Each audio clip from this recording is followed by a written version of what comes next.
جو لوگ یہ کہتے ہیں کہ مسلم اقلیت کی اگر ایک سیاسی لیڈرشپ پیدا ہوگی تو اس کی وجہ سے فرقہ پرستی بڑھے گی، میں ان لوگوں سے کہنا چاہ رہا ہوں کہ خدا کے لیے اب آپ بزدلی کی باتیں ہمارے سامنے مت کریے۔ بتائیے جن کو ہم نے ووٹ ڈالا تھا، ووٹ ڈالنے کے بدلے میں ہم سے کہا گیا تھا کہ ہماری زندگی اور ہمارے مال کی حفاظت کی جائے گی، تو بتاؤ جس کو ہم نے ووٹ دیا تھا کیا ہماری زندگی اور ہمارے مال کی حفاظت ہوئی؟ نہیں ہوئی۔ ہم نے جس کو ووٹ دیا تھا اس وعدے پر دیا تھا کہ ہماری عبادت گاہوں کی حفاظت کی جائے گی، ہماری عبادت گاہوں کی حفاظت نہیں ہوئی۔ ہم نے جس کو ووٹ دیا تھا اس وعدے پر کیا تھا کہ شریعت میں مداخلت نہیں کی جائے گی، مگر جس کو ہم نے ووٹ دیا جب شریعت کے خلاف قانون بن رہا تھا یہ لوگ اندھے اور بہرے بن کر خاموش بیٹھ گئے۔ میں آپ کو بتا رہا ہوں، میں بھارت کے کونے کونے میں مجھے جانے کا الحمدللہ موقع ملا، جب میں مسلم اقلیت کی کمزوری اور کسمہ پرسی کو دیکھتا ہوں تو میرے دل و دماغ میں ایک ہی بات پیدا ہوتی ہے کہ جب تک یہ سماج سیاسی طور پر متحد نہیں ہوگا اور اپنی لیڈرشپ کو پیدا نہیں کرے گا، یاد رکھیے انصاف کبھی نہیں ہونے والا ہے۔ یاد رکھو نوجوانوں، تم یہاں پر آج آ کر جمع ہوئے ہو، اگر تم یہ سمجھ رہے ہو کہ اویسی کی تقریر کو سن کر تم چلے جاؤ گے تو تم بہت بڑی غلطی کر رہے ہو۔ میں آپ سے کہہ رہا ہوں نوجوانوں کہ جب تم یہاں سے جاؤ گے تو میرا مقصد یہ ہے کہ تمہارے دل و دماغ میں ایک طوفان کو برپا کر دوں۔ میرا مقصد یہ نہیں ہے کہ میرے تقریر کے الفاظ سے تم کو جذبات میں لا کر تمہاری زبانوں سے نعروں کو سن کر میں اپنی انا کے تسکین کو پہنچاؤں۔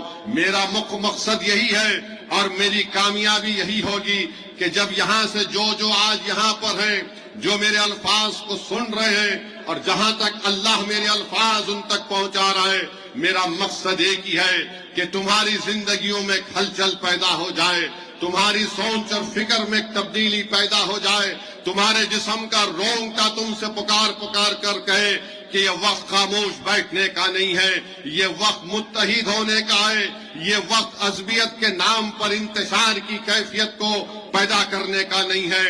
اور یاد رکھو یہ جو سیکولرزم کا دعوے کرتے ہیں سب سے بڑے دشمن یہی لوگ ہیں۔ تم سمجھو گے کہ کانگریس اور دوسری پارٹی کو ووٹ ڈالنے سے ہم بی جے پی کو روک سکتے ہیں، یہ بی جے پی کو نہیں روک سکتے ہیں۔ بی جے پی کو اگر کوئی روک سکتا ہے اور سمویدھان کے دائرے میں رہ کر ان کی آنکھ میں آنکھ ڈال کر ہم اپنے حقوق کو منوا سکتے ہیں تو اس پارٹی کا نام مجلس اتحاد المسلمین ہے۔ تو میرے عزیز دوستوں اور بزرگ، آپ اپنے کے کوٹ کا استعمال کریے۔ مجھ پر الزام لگایا جاتا ہے کہ بھارت کے کونے کونے میں تم جا کر الیکشن لڑتے ہو، تو سن لو کانگریس اور جو لوگ اس بات سے اتفاق نہیں کرتے کہ اویسی کیوں جا کر چناؤ لڑتا ہے، چناؤ لڑنا میرا ایک کانسٹیٹیوشنل رائٹ ہے، میرا آئینی حق ہے، مجھے کوئی نہیں روک سکتا چناؤ لڑنے سے۔ میں ایک سیاسی پارٹی کا خادم ہوں، میں کوئی این جی او نہیں چلاتا ہوں، میں کوئی فلسفر نہیں ہوں، میں ایک سیاست دان ہوں، اور میں جتنا دیکھ چکا ہوں میری چھوٹی سی زندگی میں پڑھ کر تھک نہیں جاتا ہوں ان تمام ظلم کی داستانوں کو سن کر، بلکہ میرا یقین اور پختہ ہو جاتا ہے کہ ہم کو اپنی ایک سیاسی لیڈرشپ کو بنانا پڑے گا۔ سیاسی لیڈرشپ کو پیدا کرو۔ جو لوگ سمجھتے کہ الیکشن نہیں لڑنا چاہیے وہ خوابوں کی دنیا میں اپنی زندگی کو گزار رہے۔